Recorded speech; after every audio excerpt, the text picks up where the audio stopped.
Hello friends, स्वागत है आप सभी का मेरे चैनल मिस्टेक एक्सप्लेन पर।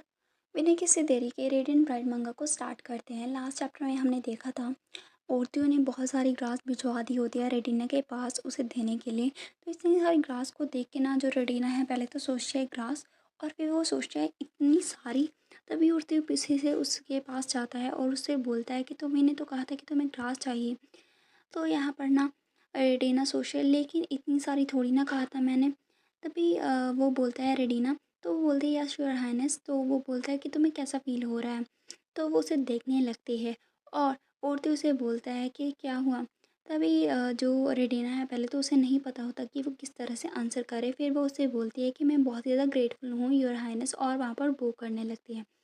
तो वो देखती है जो औरतें हैं उसका रिएक्शन कुछ खास नहीं होता, वो मतलब काफ़ी गुस्सा सा लग रहा होता है। फिर वो सोचता है क्या मुझे कुछ और कहना चाहिए था। तभी औरतें उसके पास जाता है, उसके चेहरे को पकड़ता है और उससे बोलते हैं स्माइल करो। जब भी तुम्हें किसी की ओर ग्रेटिट्यूड को एक्सप्रेस करना होता है तो तुम्हें स्माइल करनी चाहिए। तो रेडिना बोलती है ठीक है, और वो वहाँ पर स्माइल करने लगती है। उसकी ऐसी स्माइल को, फोर्सफुल स्माइल को देख के औरतियों को अच्छा नहीं लगता। फिर वो बोलती है कि तुमने कहा था कि तुम ज़िंदा रहना चाहती हो रेडिना। तो रेडिना बहुत ज़्यादा ट्रैम्बल करने लगती है और उससे बोलते हैं कि हाँ, मैं विश करती थी कि मैं ज़िंदा रहूँ। तभी औरतें बोलते हैं लेकिन ये कितना ज़्यादा स्ट्रेंज है, जो भी विश करते हैं ऐसे ज़िंदा रहने के लिए वो जनरली बैक करते हैं अपनी लाइफ के लिए।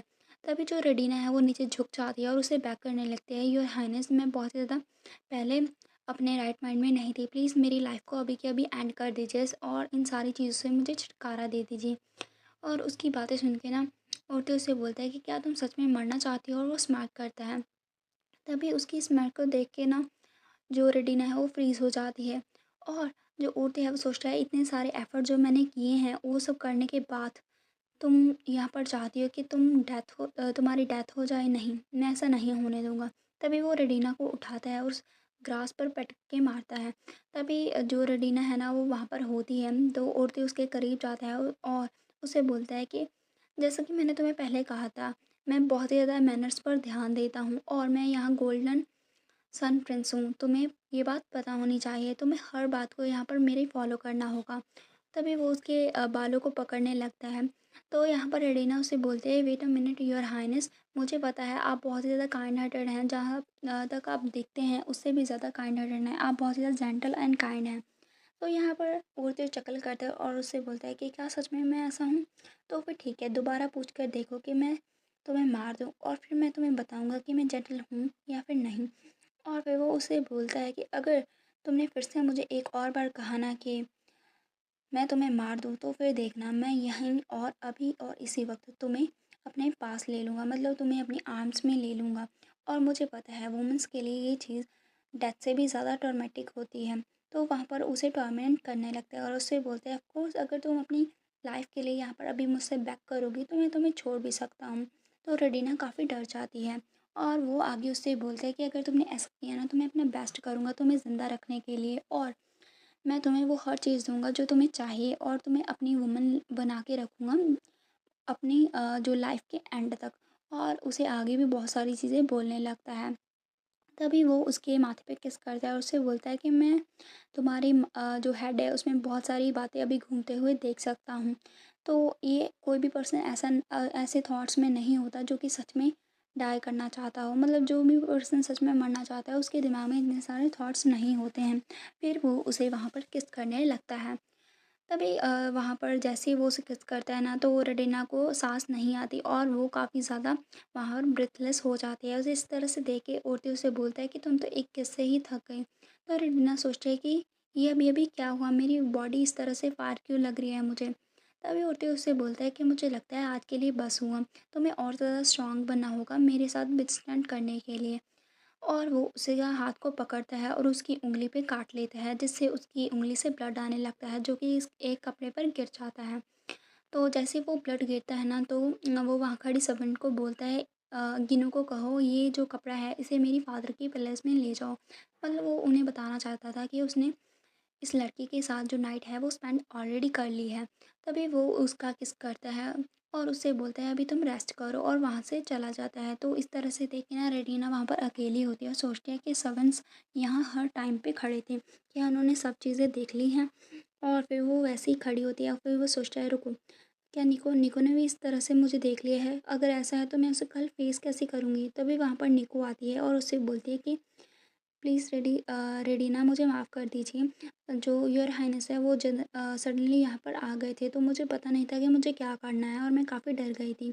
तो रेडिना उसे बोलती है कि कोई बात नहीं। और वो अपने मन में सोचती है कि अच्छा हुआ इसने कुछ भी नहीं देखा, वरना मेरे लिए बहुत ही ऑकवर्ड हो जाता। तभी हमारा सीन शिफ्ट होता है हेवनली पैलेस पे, यहाँ पर जो एम्पायर का सन होता है, मतलब जो एम्परर होता है वो बैठा होता है। यहाँ पर गिनो जाता है और सोचता है कि मुझे पता था एक ना एक दिन ज़रूर ही आएगा। तभी वो बोलता है कि ग्रीटिंग सोल ल्यूमन, मैं यहाँ पर जो औरतियों की तरफ से आया हूँ और मुझे आपसे कुछ देना है। तभी इसके साथ ही हमारा जो चैप्टर है वो फिनिश हो जाता है। नेक्स्ट हम देखते हैं गिनो वहाँ पैलेस में एंटर होने लगता है। सभी जो ऑडियंस है ना, मतलब वहाँ खड़े लोग कोर्ट के, उसे देखने लगते हैं।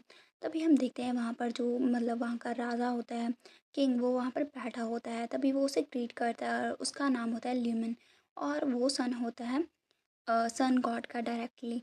तभी वो उसे बोलता है कि मुझे पता है कि तुम यहाँ पर अच्छी न्यूज़ ही लेकर आए होगे। तभी गिनो सभी की ओर देखने लगता है, वहाँ जो भी खड़े होते हैं। तो वहाँ पर जो किंग है वो इशारा करता है सभी लोगों को जाने का। जैसे ही वो सभी लोग वहाँ से चले जाते हैं तो गिनो वहाँ उसके साथ बातें करने लगता है, उसे बताने लगता है सभी स्टोरी के बारे में। तभी यहाँ पर जो किंग है वो उसे बोलता है कि गर्ल कौन है। तो गिनो उसे बताता है कि वो एक ह्यूमन है योर मेजेस्टी। तो वहाँ पर साइलेंस हो जाता है। तभी वहाँ पर ना जो किंग है ना वो उसे बोलता है अच्छा तो क्या वो जो सेक्रीफाइस गर्ल थी उसे लेकर आया था अपने साथ? क्या वो प्रीस्ट थी? क्या वो उसके अंदर कुछ स्पेशल एबिलिटी है? और आगे बोलता है क्या वही वो वुमन है जो कि डिस्क्राइब किया गया था लीजेंड्स ने? तो गिनो से बोलता है कि सर इतना तो मुझे नहीं पता, मुझे नहीं लगता कि वो लीजेंड है, लेकिन हाँ वो प्रीस्ट लगती है जिसके अंदर थोड़ी बहुत डिवाइन पावर्स हैं। और मुझे ये भी बिलीव है कि उसका रिलीजन के साथ कोई भी लेना-देना नहीं है। तभी वो एक्सप्लेन करने लगता है कि योर मेजेस्टी आप ऐसा बिलीव नहीं करोगे, लेकिन जो ओरतियो प्रिंस है ना वो प्लान कर रहे हैं आपके अगेंस्ट रिबेल करने का। तो किंग उसकी बात सुन के ना उसको बोलता है कि माय सन जो ओरतियो है वो अभी भी मेरे कुछ काम का है। वैसे तो इसकी इंसोलेंस काफ़ी बढ़ गई है, लेकिन कोई बात नहीं। तभी गिनो से बोलता है यस योर मैजेस्टी। तभी वो बोलता है उस गर्ल को ट्रांसफ़र कर दो एक इम्पीरियल पैलेस की लेडी में। तो गिनो उससे बोलता है कि क्या आप चाहते हैं कि मैं ऐसा करूं? तो वो बोलता है कि हाँ, मुझे पता है औरतें अपना फेस ज़रूर कोर्ट के अंदर दिखाएगा और वो ऐसे रिट्रीट नहीं करेगा। तो गिनो उससे बोलता है कि हाँ ऐसा ही होने वाला है। तो किंग उससे बोलता है तो मतलब वो उस लड़की को अभी नहीं छोड़ेगा, उस लड़की के साथ ही वहाँ पर आएगा। तो जहाँ पर सभी लोग होंगे ना तो उन्हें बिलीव करना है जो ह्यूमन गर्ल है ना वो इम्पीरियल पैलेस से ही है, मतलब वो उसकी आइडेंटिटी को चेंज करेंगे। तभी वो जो किंग है ना वो वहाँ पर उससे वो बॉक्स ले लेता है और उससे बोलता है कि इसके अलावा हम उस लड़की से कभी भी छुटकारा पा सकते हैं जब औरतों का इंटरेस्ट उसमें से चला जाएगा, तब तक मैं सील को अपने पास रखूँगा। और वो उसे अपने पास रख लेता है। तो वो बोलता है आगे कि मेरी कोई इंटेंशन नहीं है मेरे थर्ड सन के साथ ऐसे वॉर करने की। तभी हमारा यहाँ पर सीन कट होता है और हम देखते हैं सन पैलेस का सीन, जहाँ पर जो ओतियो रहता है। और यहाँ पर हम देखते हैं रेडिना उठ जाती है बेड से। तभी वहाँ पर निक उससे बाहर से आती है और उसे बोलती है कि क्या आप फाइनली उठ गई हैं लेडी रेडिना? आपको पता है मैं कितना ज़्यादा वरीड थी आपके लिए, आप पूरे वीक बेड पे ही थी। तो लेडी रेडिना बोलते हैं कि मैं ठीक हूँ। और इसके अलावा वो अपनी जो बाजू है, मतलब आर्म, उसे नोटिस करती है, उस पे वो सील नहीं होती है। और यहाँ पर वो सोचती है कि मुझे हमेशा से ही यहाँ पर सील लगाई गई थी जो कि स्लेव होने की निशानी थी उसकी।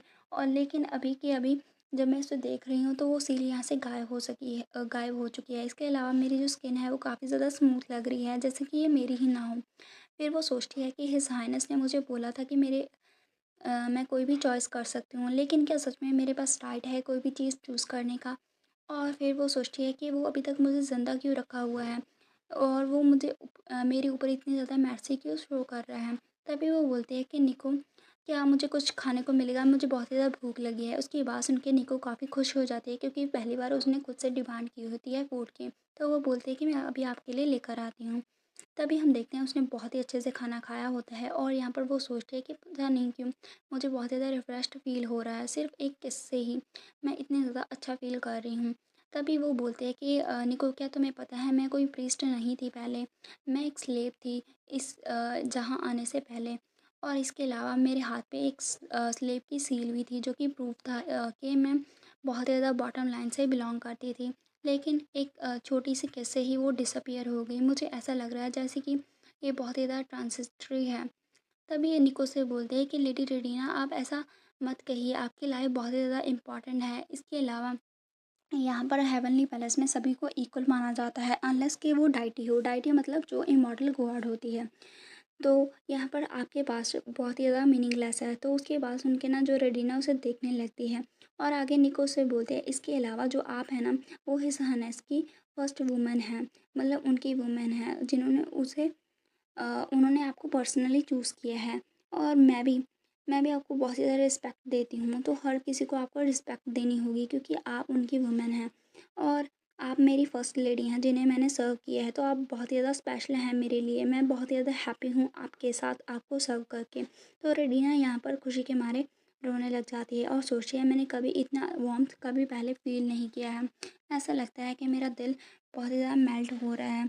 और तभी हम देखते हैं वहाँ पर जो रेडिना है वो वहाँ से जा रही होती है और बालकनी में खड़ी होती है। सोचती है कि रेडिना, तुम्हें फिर से सोचना होगा, क्या तुम सच में यहाँ पर रहना चाहते हो या फिर नहीं। और फिर वो सोचते हैं, मुझे लगता है ये तुम्हारे लकी है, ये तुम्हारा लास्ट लकी ब्रेक हो सकता है।